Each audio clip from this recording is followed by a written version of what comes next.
हुई थी और 121 लोगों की मौत हो गई थी। इस पूरे मामले में अब अपडेट सामने आ रही है। आपको बता दें कि पुलिस की चार्जशीट में बाबा सूरजपाल को क्लीन चिट दी गई है। हाथरस सत्संग मामले में जहां पर 121 लोगों की मौत हुई थी, उसमें पुलिस ने अपनी चार्जशीट में बाबा सूरजपाल को क्लीन चिट दी है।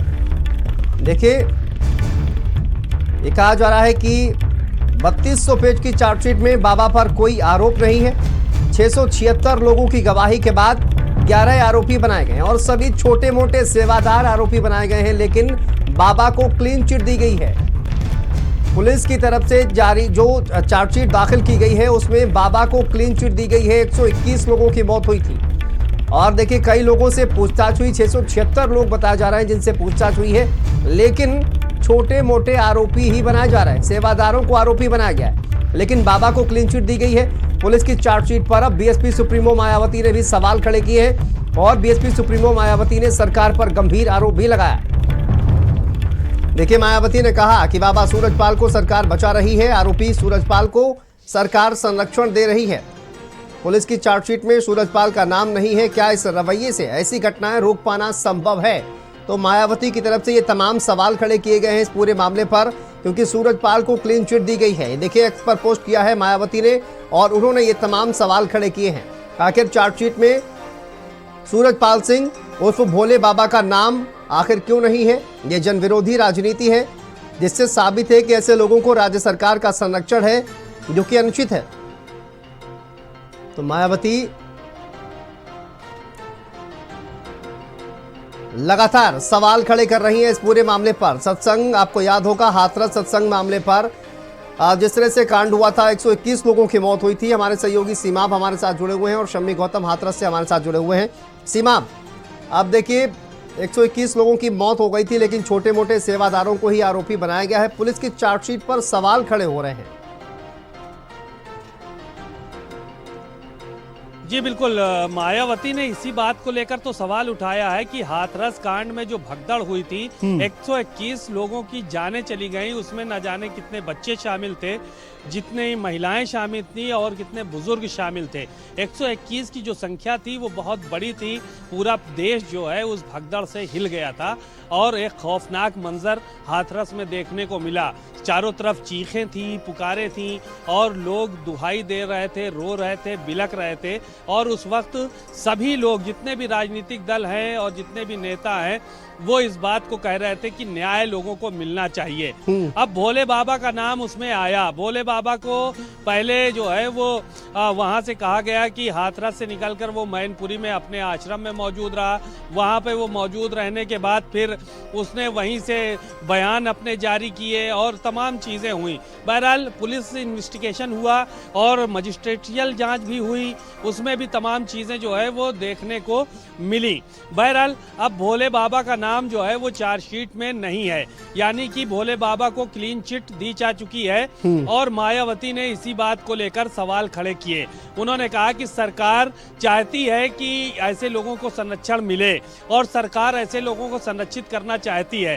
क्या इस भगदड़ कांड में भोले बाबा को जो बचाया जा रहा है, तो क्या इस तरह से आगे इस तरह की घटनाएं नहीं होंगी, लोगों को सबक नहीं मिलेगा? तो इस तरह की बातें उन्होंने कही और साफ तौर पर सरकार पर हमलावर नजर आई। तो बहुत सारी बातें मायावती ने इस तरह से अपने ट्विटर हैंडल के माध्यम से अपने एक्स पे पोस्ट की है और बहुत सारी चीजें उन्होंने कही हैं। तो मायावती लगातार पहले भी हमलावर रही भोले बाबा पर और फिर हमलावर।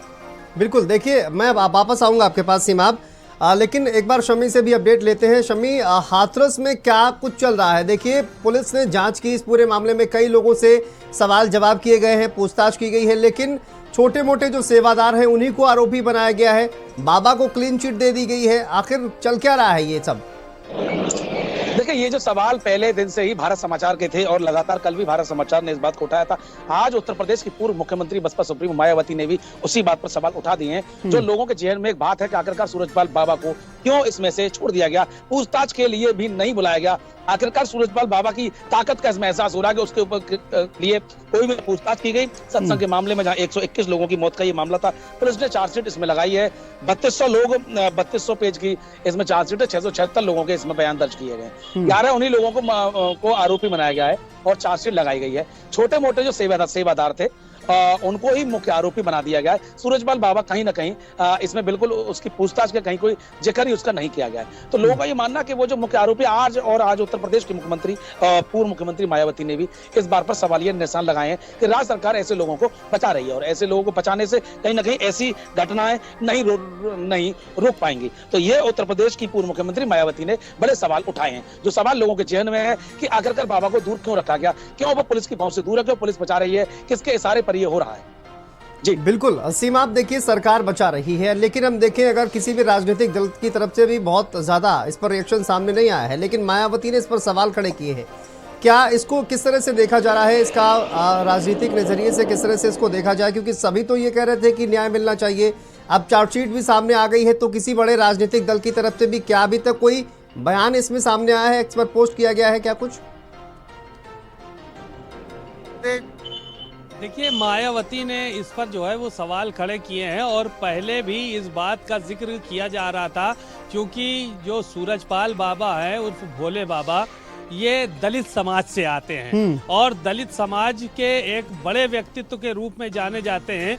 ऐसे में जो दूसरे दल के लोग हैं, दूसरे बड़े चेहरे हैं, वो वोट बैंक को लेकर काफ़ी चिंतित रहते हैं और सवाल इसीलिए सूरज बाबा पर नहीं खड़े किए जा रहे हैं। अखिलेश यादव ने पिछले दिनों, देखिए आपने बयान सुना होगा, कहा गया कि बाबा की गिरफ्तारी को लेकर क्या कहेंगे, तो उन्होंने भी अपने अंदाज में बयान दे दिया, कहा उत्तर प्रदेश में 2 बाबा हैं, हम किसकी बात आप लोग कर रहे हैं। तो बहुत खुल के कोई बोला नहीं कि किसकी गिरफ्तारी होनी चाहिए, किसकी गिरफ्तारी नहीं होनी चाहिए। मुख्यमंत्री योगी आदित्यनाथ ने निष्पक्ष जांच के आदेश दिए थे और उसमें कई लोग सस्पेंड भी हुए थे। मजिस्ट्रेटियल जांच भी उसमें जो है वो करने के लिए कहा गया था, बयानात भी दर्ज हुए, लेकिन भोले बाबा को जो है वो बाहर रखा गया। इससे जाहिर है कि राजनीतिक लोग शायद यही वजह है कि हिम्मत नहीं जुटा पा रहा है कि इस पर बयानबाजी करें या भोले बाबा को लेकर कुछ करें। लेकिन मायावती एक ऐसी वाहिद नेता है कि दलित समाज से वो भी आती हैं, लेकिन उन्होंने इस मामले को लेकर सवाल खड़े किए और कहा कि अगर ऐसे लोगों को सरकार का संरक्षण हो रहेगा तो जाहिर है कि आने वाले समय में लोगों को दिक्कत होगी और इस तरह की घटनाओं को रोका नहीं जा सकेगा।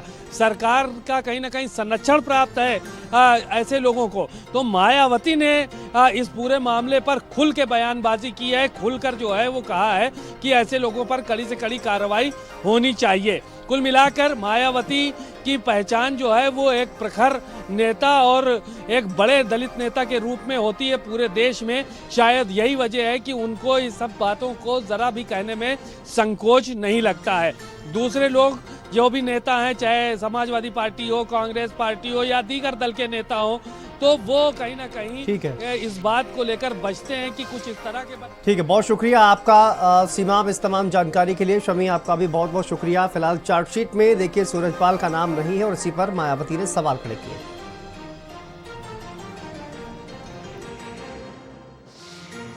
2 जुलाई 2024 को जो हाथरस प्रकरण हुआ था, जिसमें नारायण साकार हरि जी के सत्य के साथ में जो एक साजिश षड्यंत्र के तहत दुर्घटना को अंजाम दिया गया था, उस मामले में जो 11 आरोपी थे उन्हीं के खिलाफ चार्जशीट इन्वेस्टिगेशन के बाद फाइल हुई है, जो कि 3200 पेजों की चार्जशीट है, जिसमें जमा हो गई हैं। अब उसके बाद कॉपी सप्लाई, क्योंकि सभी को हार्ड कॉपी चाहिए है, पेन ड्राइव से भी दी जा रही है, हार्ड कॉपी भी चाहिए चार्जशीट के जो भी कंसर्न पेपर्स हैं, तो उनकी सप्लाई आगे 4 अक्टूबर को दी जाएगी।